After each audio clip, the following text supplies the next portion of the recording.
Walter Grady, 66, had become a fixture in his Brooklyn neighborhood, where he'd lived as a homeless man for over a decade.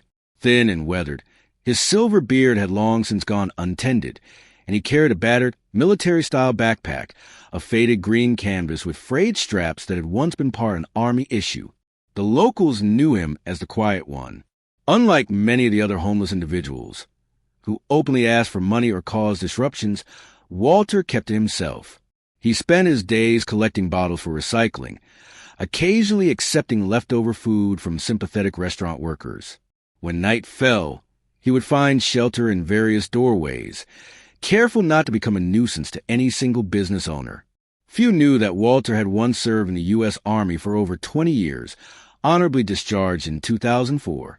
His life took a tragic turn in 2008, when his wife, Margaret, passed away from cancer, a disease that had initially been misdiagnosed by the VA hospital. The loss shattered Walter, and despite offers of help from his family, he withdrew into himself. He sold their modest apartment, donated the proceeds to his wife's favorite charity, and vanished into the anonymous streets of New York. Sometimes it's easier to be nobody than somebody who failed the person they loved most. He had once confided to a volunteer at a soup kitchen on a brutally cold November day. On that particular afternoon, with temperatures dipping below freezing and snow threatening, Walter ducked into Morelli's corner market. He hadn't eaten for 3 days, and his hands trembled as he slipped a day-old loaf of bread into his coat while the owner, Mr. Morelli, helped another customer. But Mr. Morelli had recently installed new security mirrors. "Hey, stop right there," he shouted, already reaching for the phone. "I'm calling the cops." Walter didn't run. He simply stood still, the loaf still visible in his partially zipped jacket. "I just needed strength to live one more day," he murmured quietly. Within minutes, 2 patrol officers arrived. The younger of the two, Officer Jenkins, seemed uncomfortable as he placed handcuffs on Walter's frail wrists. "You really a vet?" Jenkins asked, noticing the worn dog tag chain around Walter's neck. "This ID's pretty faded." Walter nodded. "I used to be someone useful. Not anymore." Officer Jenkins, a bit hesitant, informed him, "We gotta take you in, sir. The store owner's pressing charges." At the precinct, Walter was processed like any other petty thief. A public defender briefly met with him, more focused on clearing cases than understanding his client. Walter was assigned a court date for the following morning, a preliminary hearing where he would formally face charges. When morning came, Walter was escorted into Brooklyn's municipal courtroom, still wearing the same clothes from the day before, now wrinkled from a night in holding. No family members awaited him in the audience. No character witnesses prepared to vouch for him. The courtroom was filled with a few lawyers, reporters covering more prominent cases, and court employees going about their usual routines. Case number 47,293. State versus Walter Grady. The clerk called monotonously. The young prosecutor, adjusting his tie, stood up. "Your Honor, the defendant was caught stealing a loaf of bread from the local market. Given his prior incidents of petty theft and lack of a fixed address, we recommend continued detention until trial." Judge Michael Carmichael, a stern man known for his no-nonsense approach, glanced down at Walter's case file, barely acknowledging his presence. The courtroom had already mentally dismissed the case as just another homeless person cycling through the system.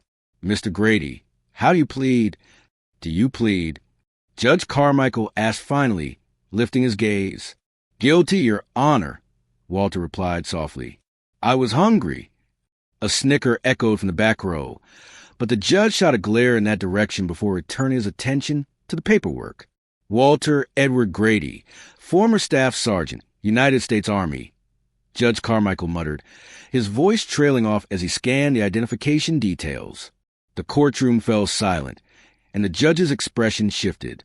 His hand, gripping the edge of the bench, turned white at the knuckles. He stared at Walter, then back at the file, and then at Walter again. For a moment, no one understood what was happening. Without explanation, Judge Carmichael abruptly stood. The entire room froze in confusion. Judges rarely stood during routine hearings. For several long seconds, he remained motionless, his face a mask of controlled emotion. "Your Honor," The prosecutor ventured, unsure what protocol applied when a judge stood without declaring a recess. Court will take a 15-minute recess, Judge Carmichael announced, his voice unusually rough. The defendant will remain. As the judge exited to his chambers, the courtroom erupted in whispers. Walter, however, remained still, his eyes fixed on the floor, either unaware or unconcerned about the unusual turn of events his name had just triggered. What do you think about veterans serving their country only to end up on the streets? Stay with us to discover what made the entire courtroom stand still. In his chambers, Judge Michael Carmichael pulled a worn photo from his desk drawer. It depicted a group of military personnel in desert fatigues, standing before a medical tent in Iraq.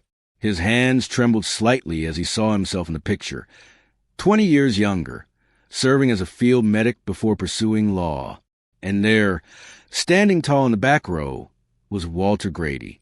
The judge's fingers hovered over his computer as he ran a search through the military database, still accessible to him from his work with Veteran Affairs. Walter Grady's service record appeared on the screen, confirming what the judge had already suspected. Staff Sergeant Walter Grady had served 3 tours, 2 in Iraq and 1 in Afghanistan, working in logistics to ensure supplies reached forward operating bases during the most dangerous phases of both conflicts. He received the Bronze Star for valor after his convoy was ambushed in 2003. Instead of seeking cover, Walter had driven a burning supply truck away from wounded personnel, sustaining injuries but saving 17 lives. The file also contained a photograph that had once made the front page of the New York Times. Walter carrying an injured Afghan child to a medical helicopter during humanitarian mission. That image had briefly made him a symbol of American compassion amid warfare, but public attention soon shifted elsewhere.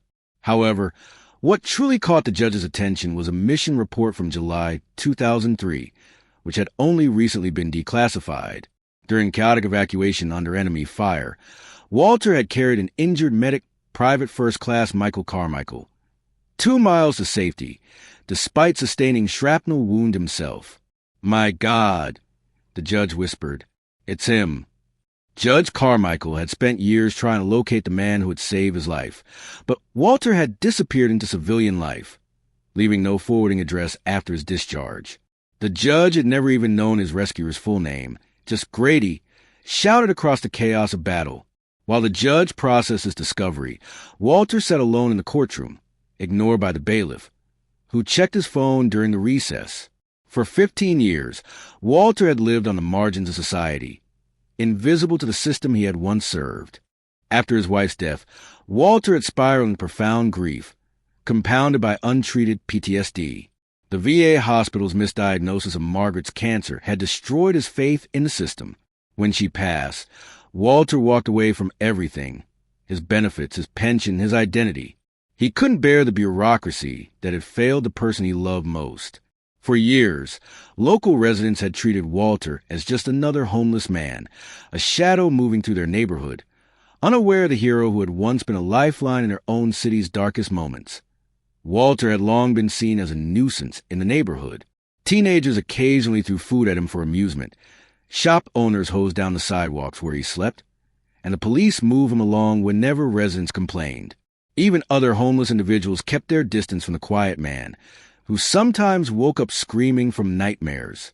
Walter survived by collecting bottles and cans, earning just enough to buy cough medicine when the winter cold settled deep into his lungs. He never panhandled or asked for help.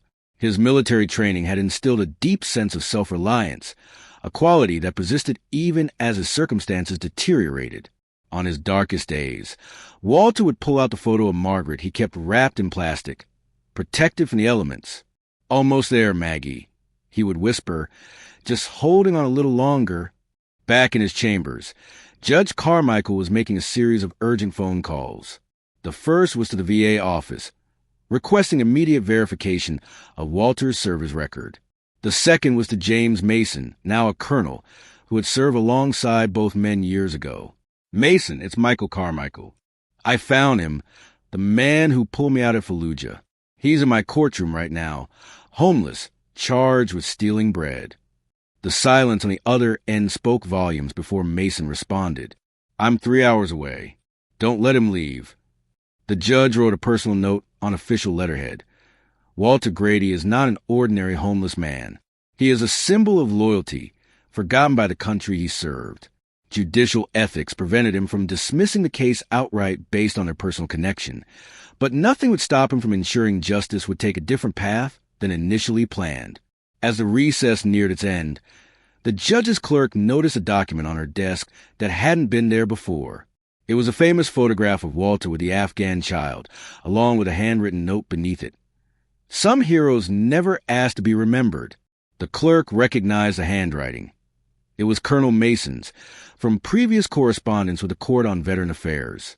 The connection was becoming clear. Walter Grady wasn't just any defendant.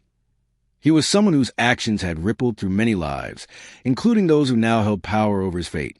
When court resumed, Walter noticed a change immediately. The judge's demeanor had transformed. What had once been professional detachment was now replaced by something Walter couldn't quite identify: respect, recognition. Before Walter could process this shift, the proceedings took an unexpected turn. In light of new information regarding the defendant's background, Judge Carmichael announced, "This court will postpone further proceedings pending a full investigation. The defendant will be remanded to custody until tomorrow's hearing." The prosecutor looked confused but didn't object. Walter, accustomed to systems making decisions about him without explanation, simply nodded. As Walter was led away, Judge Carmichael added, "And see that Mr. Grady receives a proper meal and medical attention." That evening, a local news blog ran a skeptical headline: "Homeless man claims military hero status. Judge delays sentencing for bread thief."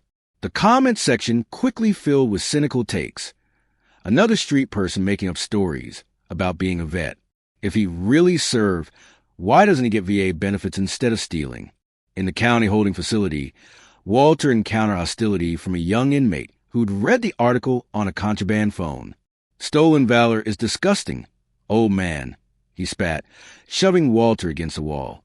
"My brother died in Afghanistan, while fakes like you use a uniform to get sympathy." Walter didn't fight back. He simply absorbed the blow, just as he'd absorbed society's indifference for years. That night, he didn't eat the meal provided. Instead, he clutched his military ID tags and Margaret's photo, wondering why, after all this time, he was still invisible to the world he had once given so much for. For the first time in years, someone looked at Walter and truly saw him. Have you ever witnessed someone being misjudged based solely on their appearance? Share that story. Someone might need to hear it. The next morning, Walter was escorted back to the courtroom, unaware that something extraordinary was unfolding. Unlike the previous day, when the gallery had been nearly empty, today every seat was filled. News cameras waited outside, forbidden from entering, but eager to capture whatever would follow. Walter's confusion deepened when he noticed that his public defender had been replaced by a distinguished older attorney who introduced himself as Richard Harlow from the Veterans Legal Defense Alliance. "Someone's taken an interest in your case," Mr. Harlow explained, offering no further details. As Walter took his seat at the defense table, he heard the courtroom doors open. The audience rose as Judge Carmichael entered, but Walter's attention was drawn to 3 military officers in full dress uniforms who had entered behind the court officers. "All rise for the Honorable Judge Michael Carmichael," the bailiff announced. The proceedings began with an unusual formality.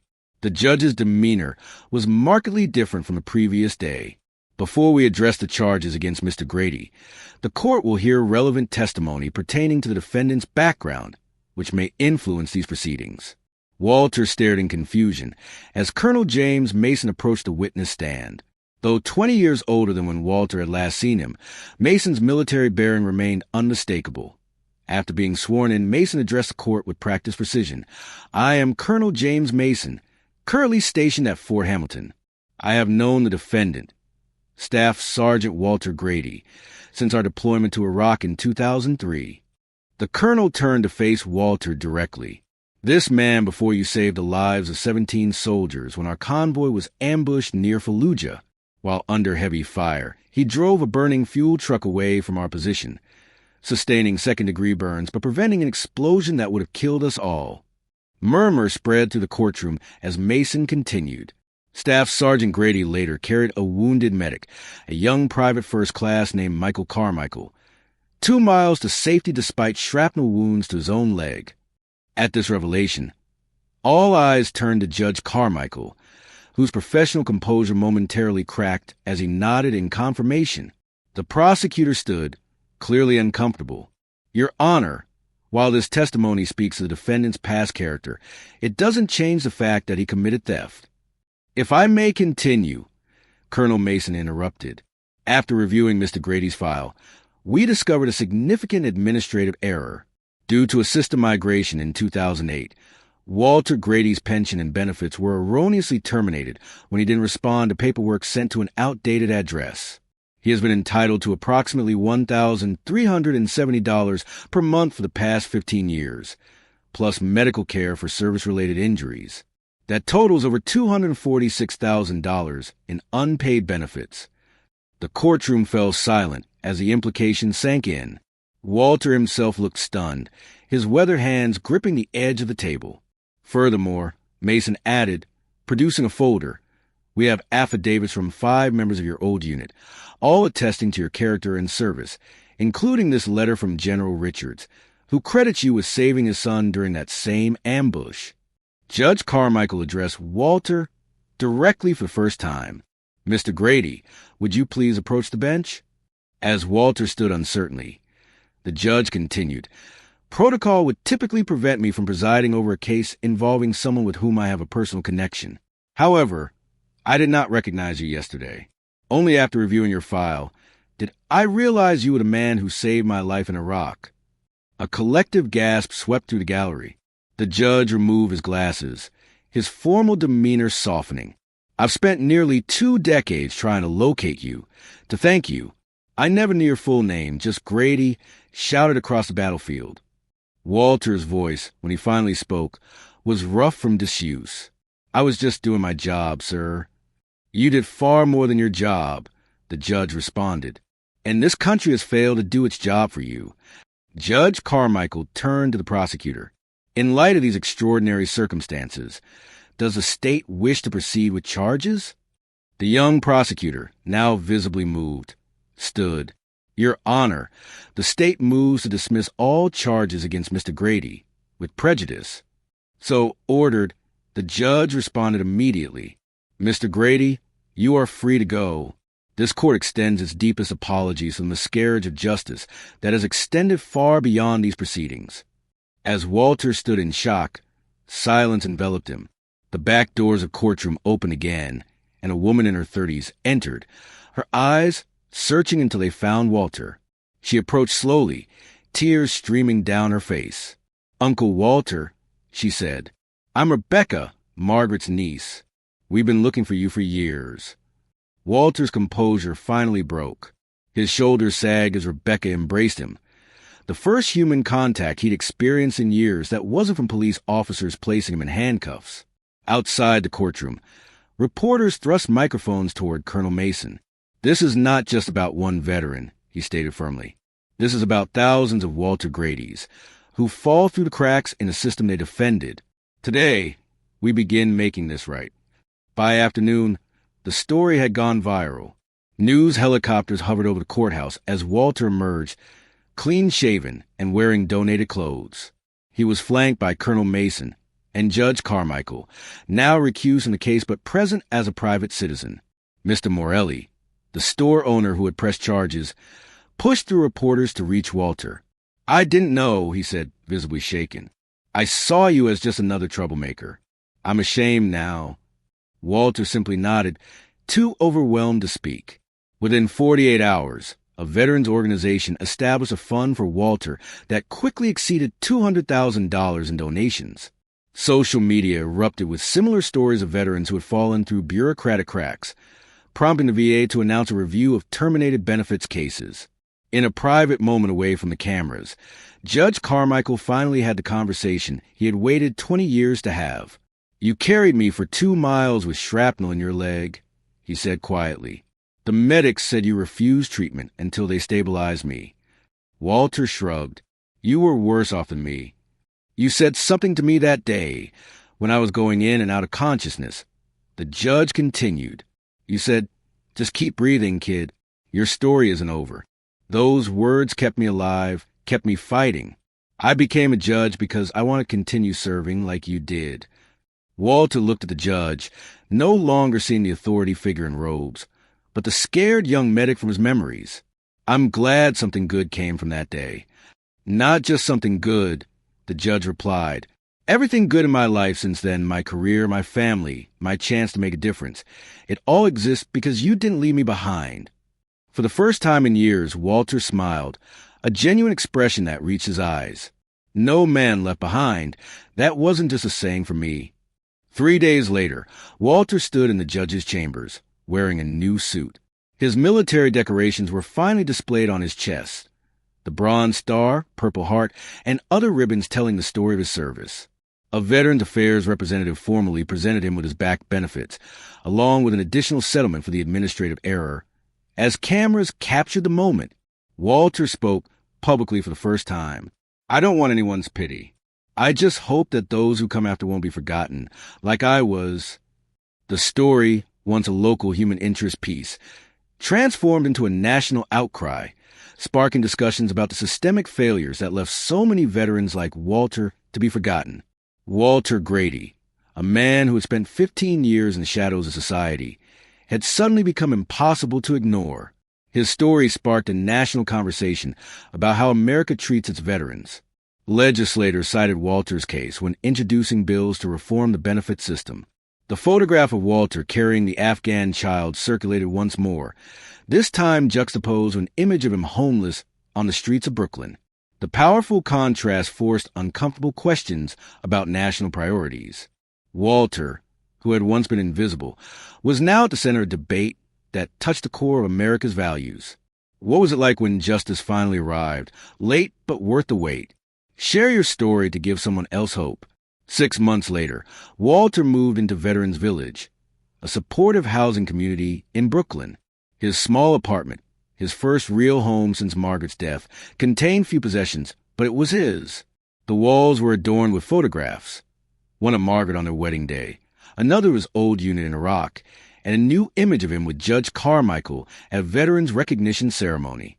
Walter declined most interview requests, preferring to maintain his privacy. However, he agreed to speak at local schools about military service and the challenges veterans face upon returning home. His quiet dignity and straightforward manner resonated particularly with troubled teenagers, who found in him neither judgment nor condescension, but honest accounts of both heroism and hardship.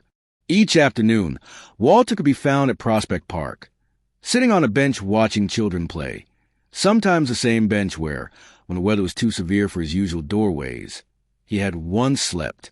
Outside the Brooklyn courthouse, a new bronze plaque was installed, reading, "Justice is remembering those who were once forgotten." Alongside the inscription stood a relief sculpture depicting Walter carrying the wounded medic, who would later become Judge Carmichael, with the American flag as a backdrop. During the dedication ceremony, the mayor announced the creation of an annual fund to provide legal assistance specifically for homeless veterans. Named the Grady Initiative, the fund would offer support to veterans who had fallen through the cracks of the system, just as Walter had. One day, a 10-year-old boy who had often seen Walter collecting bottles wrote an essay for his school newspaper. Not everyone in torn clothes is bad. Some people wear memories instead.